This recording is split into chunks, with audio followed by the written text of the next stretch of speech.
After years of conflict, Omnic threats started to subside.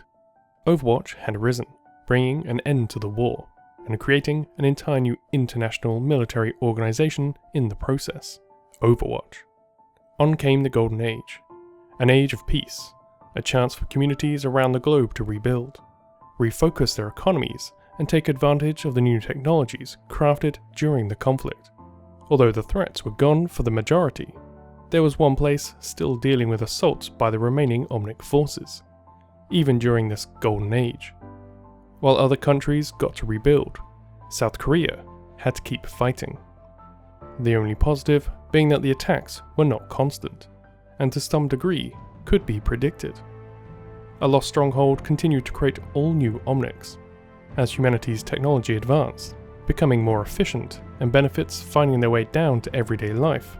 So too did the Omnics advance.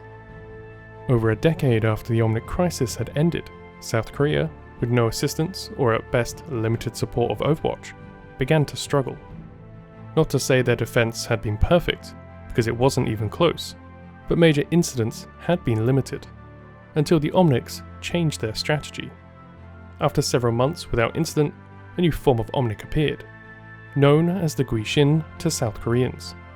This monstrosity broke through the coastal defences of Busan, tearing its way through the city, destroying homes, families, and lives of thousands. This incident is one of the very first memories of Hannah Song, a young child who witnessed firsthand the destruction of Busan. The event still haunts her all these years later, but it surely helped her become the icon she is today, better known to her fans as D.Va. From a young age, Hannah was incredibly talented and propelled by her competitive nature, getting herself into trouble, until she found her true passion. She didn't do this alone. Her best friend, Dae-hun, was with her every step of the way. While she was great at just about everything, he was a natural tinkerer and mechanic, which as she does with everything, she absorbed some of that knowledge. Even to this day, they bicker about him having to repair his hoverbike after she wrecked it racing. It's this competitive spirit, the obsession with being the best, to win at any cost, that pushed Hannah to become a champion. This became fused with a passion of her father's, Esports. He was a prominent StarCraft player, who even today Hannah would struggle to beat. Through this combination, Hannah made herself a household name in Esports, eventually going undefeated in multiple seasons back to back, across any game she undertook. This reputation brought her fame, money, trophies, sponsorship, and of course, rivals. Early on in her esports career, she joined an organisation known as D, which led to her alias becoming D.Va. Alongside her in her championship pursuits was her teammate, Yoona Lee, better known to the world as Demon, a formidable opponent and scrimming partner for D.Va, but unable to match her natural talent. At least in the tournament scene, although they didn't know it, their chance friendship would be pushed to the brink in their later lives. While D.Va was pursuing her championships, everything was not so bright for South Korea, especially in the coastal regions.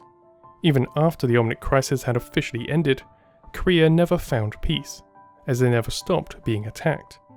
Although their enemy was vastly different to what had been seen throughout most of the battles, where lands across Europe and the Americas fought swarming armies of drone-like machines of war. Korea had a much larger foe, the Guishin, or Ghosts in English. A rather misleading name, but the sentiment makes sense. For decades, the coastal regions were under assault by giant mechs, much like those used to construct modern-day skyscrapers back before the war. These towering weapons platforms would assault, devastate a region, then retreat as arms came to bear against them. In one such attack, D.Va and her family experienced the destruction firsthand. It's almost certain she lost friends and family members in these times. Following the Omnic crisis, Korea's military had begun researching all new ways to defend themselves, using much that they had learnt through the Golden Age and the preceding war. Their solution? To field their own mechs, moving away from the issues of grand-scale AI that led to the last war. Instead, making drones, first with combat AI, which drove them away without reaching the shores, at least at the beginning. Eventually, the Guishin adapted, Each time they left broken, but not defeated. So they returned, repaired, and adapted to better deal with their defenses. Eventually, they broke through again. Another tragedy ensued. The government looked for new ways to combat them. Their original attempt at mecha program ultimately flawed. They needed something as powerful, just less predictable. From here stemmed a slightly more unusual idea. Rather than automated or drone pilots from a land base, the military decided that the only way to counter the current disrupted techniques was to use a manned craft. Not a completely wild idea by itself. Air forces have existed for well over a century. Their idea wasn't so traditional though. To ensure that they had the most proficient pilots, they wanted to use those with the fastest reactions, the ability to think quickly under pressure. For them, the obvious choice: Esports stars. It didn't take much convincing. D.Va and the others had all experienced the fallout of these attacks firsthand, all dealt with its toll, and with that, what we all know today as Mecha, the mobile exo force of the Korean army, had truly began. Off the coast of Busan, a forward base was created, filled with all of the most advanced technology, to allow them to operate and build unique mechs that support their personalities and general playstyles of each of the pilots. D.Va was already the star and joined as the unofficial leader of the team, bringing both her best friend Daehyun and her teammate Demon. D.Va created her Mech Tokki, while Demon created Beast. Along with them came one of D.Va's rivals, from a different team, Kyung So-han, known as King, who created his own mech, Sing-hyun. The last two members were slightly less connected to D.Va directly. Another esports star, Xianghua Shi, known as Casino, with his mech Overlord, and the final member was a retired race car driver, Jae Hyun Kwon, going under the name Casino and his mech, La Princess Serene. This force was headed on the military side by Captain Ma Young. Their skill, adaptability, and bravery led to Busan and Korea once again being safe from attack, successfully matching the Guixin's alterations. The attacks slowed down as the Guixin had to retreat to make extensive changes to overcome each setback, often taking months to recoup. That was until one assault not only made it past them, but also broke through to the streets of Busan. The first in some time, Mecha was eventually able to drive back the Omnic, but not without losses. An unknown number of civilians were injured, likely many killed.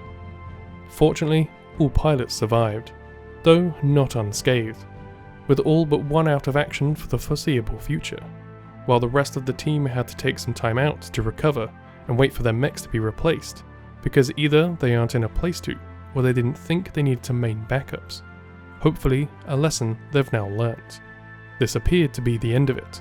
That was until something new attacked. The Guixin had completely changed their tactics. The usual large yet brutal attacks was just to test and break the defences, ready for the much more deadly attack. Although individually less powerful, a new wave of attackers pressed down from the open waters. This took everyone by surprise, even D.Va. Luckily, she doesn't relax so easily, and while the others were taking a break, resting up, taking advantage of their fame with their celebrations, D.Va was with her friend Daehyun, working on Tokki. Despite what the public appearance of D.Va may present, she's not really one for the glitz and glamour, as much as Daehyun wants to. Instead, she does what she does best: prepares. Away from the cameras and public appearances, she works to be the best. This, fortunately for the people of Busan, pays off. This is no easy fight though. Even if the Omnics weren't expecting much resistance, they aren't a pushover. D.Va immediately storms into action, knowing that time is of the essence. If these machines made it to the city, who knows how much damage they could cause, and she can't live with that on her conscience. Bringing the full power of Tokki to bear, D.Va easily dispatches of most of the attackers. Realizing this, they change up their plan slightly. Rather than engage, they head straight to deliver their payload, dozens of missiles, now aimed directly at the people of Busan. Her mech damaged, and with few options, D.Va dives head-on into the last machine. But it's not enough. Her weapons are broken, the mech compromised. This does give her an idea though. She can't let them make it at any cost. Commanding Daehyun to overload the reactor core, she ejects, takes out her pistol, and detonates it as she falls to the sea below, destroying her mech with the final machine, but plunging herself into the deep waters below. She survives, but not without a scratch, despite what the news may have you believe. Even then, as soon as she's out of bed, she's back to work, preparing for the next attack, though it may be some time before she can pilot again. With Busan safe for the foreseeable future, the big question now is, what's next for D.Va? We know the call has been sent, but will she be answering? I suspect with her competitive spirit and seeing the darkness about to fall, she won't hesitate to join. But will she bring Mecha with her? How could she go out if she puts her nation in danger? Soon, she'll have to make a decision, but ultimately, D.Va always. I play to win! Thanks for watching this episode of Lorewatch. If you enjoyed this video, please leave us a like, subscribe to support the channel, and use the bell to be notified of future content as it goes live. If there are any characters or lore you want us to cover, please let us know in the comment section below. But until next time, I've been Dante, thanks for watching.